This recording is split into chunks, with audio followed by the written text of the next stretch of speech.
कमरपल्ली मंडल प्रजा परिषद ऑफिस में साथी मुलाजिम से रिश्वत लेते हुए 2 ओहदेदारों को एसीबी ने रंगे हाथों पकड़ लिया। हल्के असेंबली बालकोंडा के कमरपल्ली मंडल मुस्तखर में मंडल प्रजा परिषद ऑफिस में एमपीडीओ की हैसियत से खिदमत अंजाम देने वाला मुलाजिम का 6 महीने कबल तबादला अमल में आया।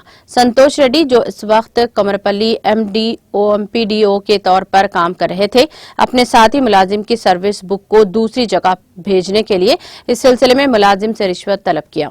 एमपीडीओ संतोष रेड्डी ने इसरार किया कि वो सर्विस बुक इस सूरत में भेजेंगे जब इसको रिश्वत दे, जिस पर दोनों में 8,000 रुपये में माहदा तय पाया। जैसे ही एमपीडीओ संतोष रेड्डी की मुंतकली पर भगनूर के लिए रवाना हुए, एमपीडीओ का तबादला होने पर सीनियर असिस्टेंट हरिबाबू को हिदायत दी गई कि सर्विस बुक सिर्फ रकम देने पर ही भेजा जाएगा, अगर रुपया नहीं दिए जाए तो पीछे भेजेंगे। मुलाजिम एसीबी ओहदेदारों से राब्ता कायम करते हुए तफसीलात बताते हुए, जिस पर एसीबी ओहदेदारों के मुताबिक हरिबाबू को 8,000 रुपये दिए। फौरी रुपयों को लेते हुए हरिबाबू को कमरपल्ली में एसीबी ओहदेदारों ने रंगे हाथों पकड़ लिया। इस वक्त एमपीडीओ संतोष रेड्डी को भगनूर से हिरासत में लिया गया और पूछताछ के लिए कमरपल्ली लाया गया। एसीडीडीएसपी शेखर गौड़ मीडिया से बात करते हुए तमाम तफसीलात बताए।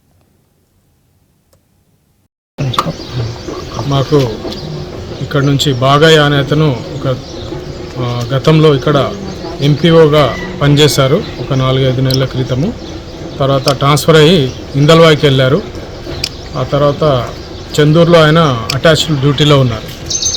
అయితే అతను ట్రాన్స్ఫర్ అయ్యి వెళ్ళిపోయిన తర్వాత ఎస్ఆర్ బుక్ను ఇక్కడ పనిచేస్తున్నటువంటి సంతోష్ రెడ్డి గారు పంపాల్సి ఉండే. ఎస్ఆర్ బుక్ అక్కడ పంపాల్సి ఉంటే అతను పంపకుండా అతని దగ్గర డబ్బులు డిమాండ్ చేసి 10,000 ఇస్తేనే మాత్రమే సర్వీస్ బుక్ మీది పంపిస్తామని చెప్పడం జరిగింది.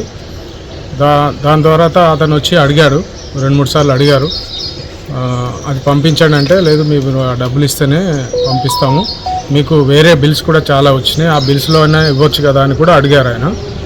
డీజిల్ బిల్స్ అనేవి అతనికి బాగయ్య గారికి వచ్చినాయి. నీకేం ట్రబుల్, నువ్వు ఈ లంచం మాత్రం ఇస్తే ఏమవుతుంది అంటే, అప్పుడు అంత కాదు కొంచెం తగ్గండి అంటే 8,000 ఇవ్వండి అని చెప్పి అతను అడిగారు. ఆ తర్వాత అడిగిన కొన్ని రోజులకే ట్రాన్స్ఫర్ వెళ్ళిపోయాడు అతను సంతోష్ రెడ్డి గారు.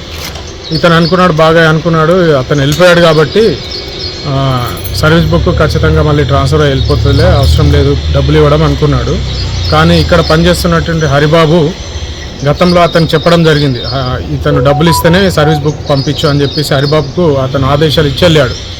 ఈ హరిబాబును అడగడం జరిగింది ఈయన బాగయ్య గారు. అడిగితే కూడా అతను పంపలేదు.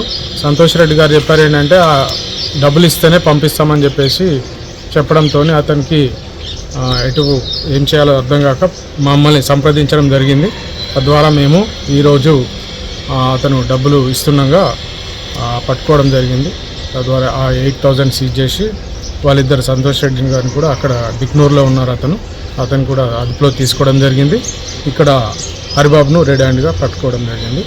ఇది తొందరలోనే మనం రిమాండ్ పంపించడం జరుగుతుంది.